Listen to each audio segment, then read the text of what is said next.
Hi, welcome to Loft 801. My name is Diego, and this video is a review of Tangerine. It's a drama directed by Sean Baker and was released in the USA on July 10th, 2015. Sin-Dee Rella is a transgender sex worker who sets out to teach her pimp/boyfriend a lesson after she finds out he cheated. Chandler Anderson requested this review, so thank you. Before I get started and hop into everything, if you want to support the channel, please take a second to like and subscribe and hit the notification bell. Thank you, thank you, thank you. As a warning, I will be spoiling this entire movie, so continue at your own risk. Lastly, if there's something that you want to see reviewed, don't forget to let me know by leaving a comment down below and I'll get to it. Thank you. We're hopping in 3, 2, 1. The plot is linear and straightforward, and I really like that. However, the story comes off more like reality TV than a film, and that's where my enjoyment dips. Sin-Dee is fresh out of jail, having served 28 days. She meets up with her friend Alexandra, who reveals her boyfriend and pimp, Chester, has been cheating on her. This infuriates her, and she storms through Hollywood to find him and the woman he cheated with. Before continuing, I just want to say that Sin-Dee has one of the worst personalities that I have ever seen. She acts entitled, spoiled, and like a child. In a lot of ways, I feel like I'm watching the Kardashians or Jersey Shore. A lot of people love those kinds of shows, but I'm not really one of them. Seeing the way that Sin-Dee behaves is kind of tough for me because I know there's people that behave that way in real life. It's cringe to me and makes me question humanity because these people don't typically face repercussions. Anyways, Sin-Dee finds the girl Chester cheated with, Dina, and drags her through Hollywood not fully dressed and barefoot. It's pretty barbaric, and I feel terrible for Dina, and I understand why Sin-Dee was in jail. While this was all happening, Alexandra was handing out flyers for her musical performance that evening. She also took time to meet with a client who refused to pay her. Remember that because it's one of my themes and takeaways from this film. Eventually, evening hits, and a hurt Alexandra performs at an empty bar. In her quest for revenge, Sin-Dee nearly misses the performance. She drags Dina along and barely makes it in time. After the performance, Sin-Dee, Alexandra, and Dina finally track down Chester at a donut shop. This is where the B-plot of the film merges into the story. Throughout the film, the B-plot followed Razmik, an Armenian cab driver who is married and has a child. He is unfaithful to his wife and spends his money and time with prostitutes. It's a really sad story to see played out because he completely destroys his family and doesn't seem to care. That night, he leaves his family to meet up with Sin-Dee. His mother-in-law suspects he's up to no good and follows him. The following scenes at the donut shop are chaotic. Sin-Dee, Alexandra, Dina, Chester, Razmik, and his mother-in-law are all there arguing and yelling. It's revealed that Razmik has been cheating, and his mother-in-law notifies his wife, who arrives with their crying child. It makes my heart drop seeing how terrible of a husband and father he is. He's a shitty guy, and seeing the way Sin-Dee and other workers laugh and cheer about his unfaithfulness is embarrassing. They are just as shitty as Razmik. In the shop, it's also revealed that Chester cheated with Alexandra, and this betrayal hurts Sin-Dee. It sucks to watch everything play out as it does because there aren't any real resolutions to the issues introduced by the plot. Don't get me wrong, I appreciate the realism, but it sucks to see. This leads into one of the biggest themes that I found in this film. It is very realistic in its portrayal of sex work. It is dark, dirty, cruel, savage, cutthroat, barbaric, and brutish. Sex work isn't as glamorous or empowering the way many people think it is. This film does a really good job of portraying how sex workers are kept down and beaten down without hope of escape. It is so sad. I think what makes it even sadder is the hostile and abusive way sex workers treat each other. They are broken down physically, mentally, and emotionally by their clients, yet they continue to attack themselves verbally and physically. I think it truly shows how broken they are by the system. Just as sad is the reality that there are many men willing to cheat on their spouses and break apart their families. Men should be role models to their families. They should offer safety, protection, kindness, and love, not secrecy and betrayal. Knowing that many men do not live up to these standards sucks, but I appreciate the reminder on how to not act. All of that said, I feel like I've been a bit negative in my review, so I want to take a second to praise the acting. It wasn't great, but it was definitely good. I think what I'm most impressed with is the fact that Kitana Rodriguez and Maya Taylor did not have any prior acting experience. That's pretty cool to me. Again, I do feel like I was watching reality TV, and I don't think that's what Sean Baker intended, so I'll temper my praise right there. Thinking about the direction and pace, I didn't really like the direction because, again, it felt like reality TV to me. I'm sorry I sound like a broken record. However, the pace was good. The movie moved along quickly enough that I wasn't bored. I do think it could have had about 10 minutes cut out, but I was more than satisfied with the pace. On the other hand, the score and soundtrack were not good. They were bland and okay at best. I think this is where the film could have benefited from a larger budget. Despite feeling very much LA, I wasn't very impressed with the ambience either. On a more negative note, I hate to say this, but the dialogue was horrendous. Like gore, when explicit language is used just for the sake of using it,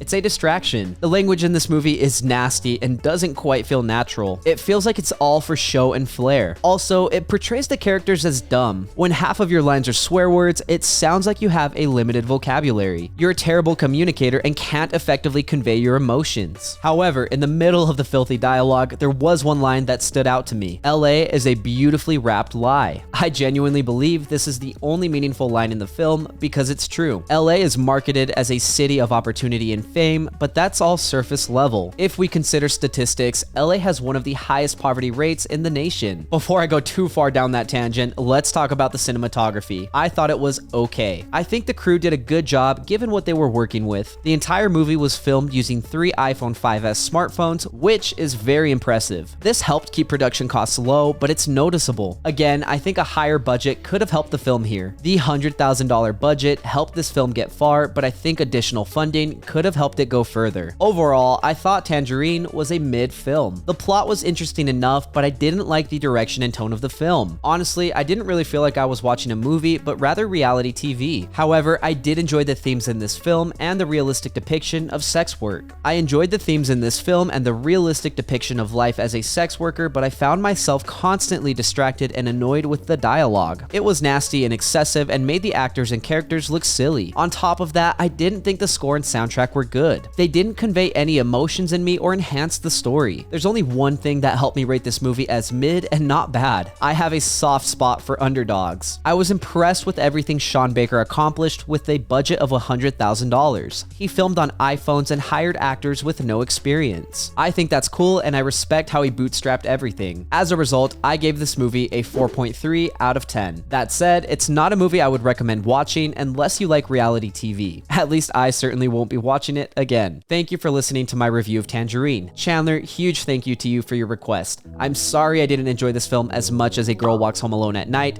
but I still appreciate it. If you enjoyed the content and want to support the channel, leave a like and hit subscribe. If you agree or disagree with me, let me know in the comments. I would love to read what you have to say. Also, don't forget to let me know if there's something you want to see reviewed, and I'll get to it. Lastly, if you want to see some more from me, you can check out my vlogs linked up above or my podcast, Good Friends. My name is Diego, and I'll see you next time.